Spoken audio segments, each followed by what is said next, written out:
Welcome to the Soulmate Twin Flame Journey. We're going to take a look at a group of you and see what's going on your end as well as your partner's end. So we're going to consider the person who I'm going to view this as the chaser. That would be you, where we're going to look at your energy, what's going on in your life, and then, of course, the opposite. Keep in mind, this is a general reading to find out just an idea of what may be going on in your life as well as theirs.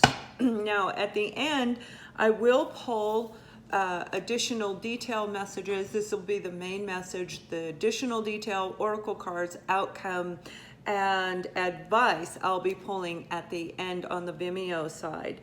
So what we have for you is unconditional love. And when I say you, again, this is the chaser. It may be different. You may be the other opposite end. But I'm going to read it this way for the purpose of this general reading. So take from it whichever direction goes for you. Unconditional love. Unconditional love. You are in a place within you where you understand what unconditional love means. That doesn't mean we let people walk all over us. It does not mean that what they did back then in the past, oh, come back, I love you no matter what, it's unconditional, it's all done. You have to make sure that they are accountable for what they did to you, around you, throughout the journey, if it does not fall into your boundaries. Now, for your partner, we have almost there. So they are most definitely working on them. Very good energy, because this is about the way the journey works, right? You guys have heard me say when you're about 75 to 80%, they're working on themselves. And that's when you'll hear them is over the next like 20%. That's when you're going to hear them. So they are now triggered into actually doing the work. I like it. I like it a lot. So let's take a little bit of what's going on your end. I definitely need some new cards. I have to get some this weekend. Okay, unconditional love. Unconditional love is there's so much controversy about this. People believe unconditional love means you can let somebody step on you, betray you, hurt you, you forgive them, and it's a repetitive cycle. That's not the truth. Unconditional love means you put yourself first.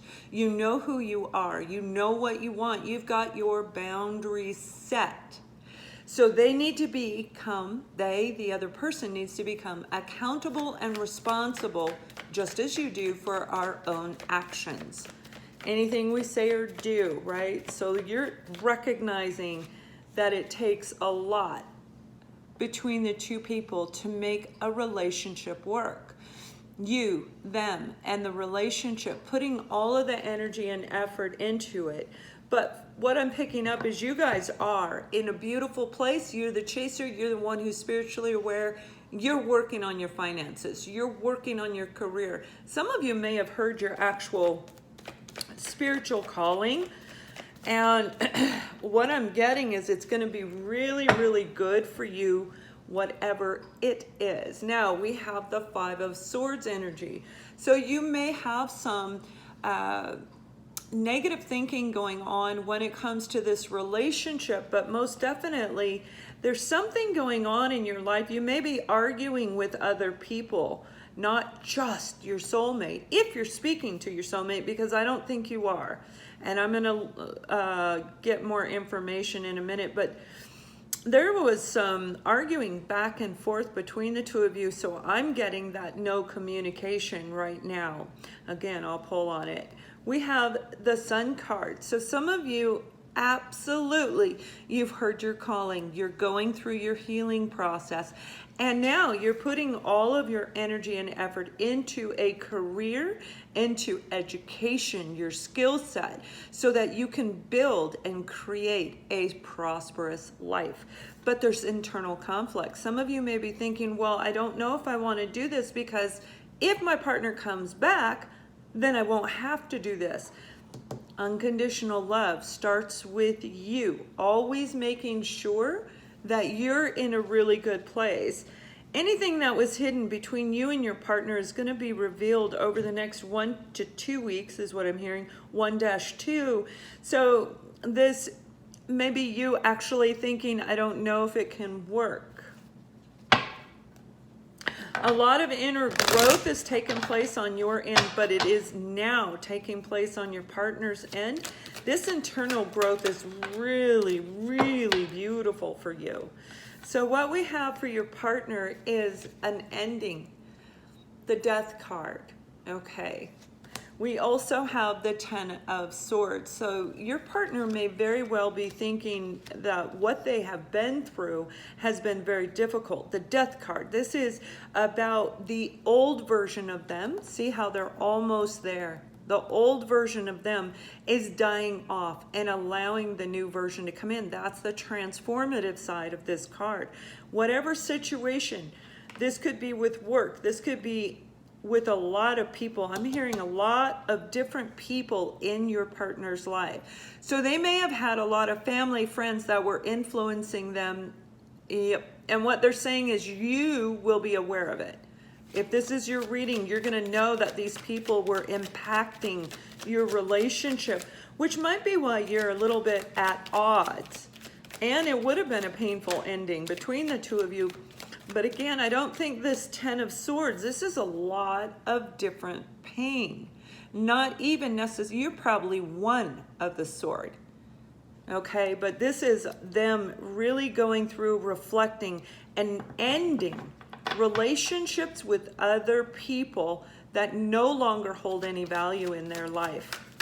That's good. So when we're seeing almost there, they're at the point right now where they're getting ready to cut those people out of their life. And this is a lot of people. There's a lot of people around your partner. This is family, this is friends, this is co-workers, this is even their children.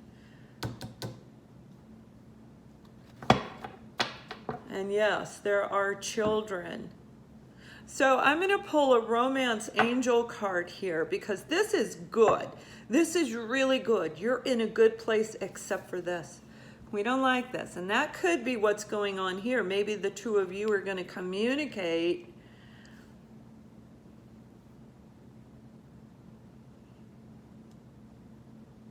You are one of the swords. You're one sword. This ending has nothing directly to do with you.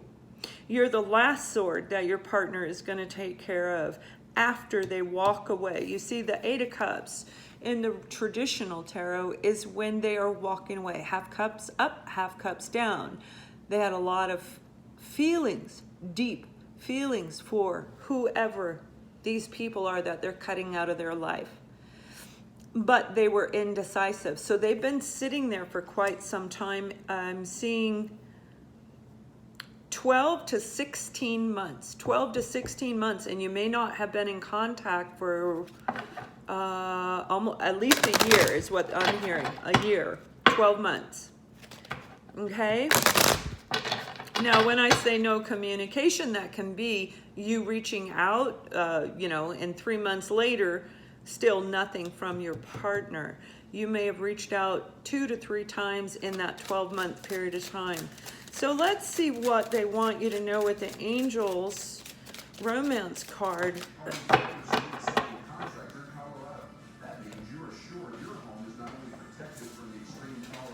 We've got the Soulmate card. So you guys are most definitely dealing with a soulmate for sure. So this confirms this is part of the journey. This is your soulmate that you're dealing with. And you guys may actually be wishing, hoping, praying for your soulmate to return to you because you need confirmation. You want to know what's going on. Whatever was hidden is going to come to light.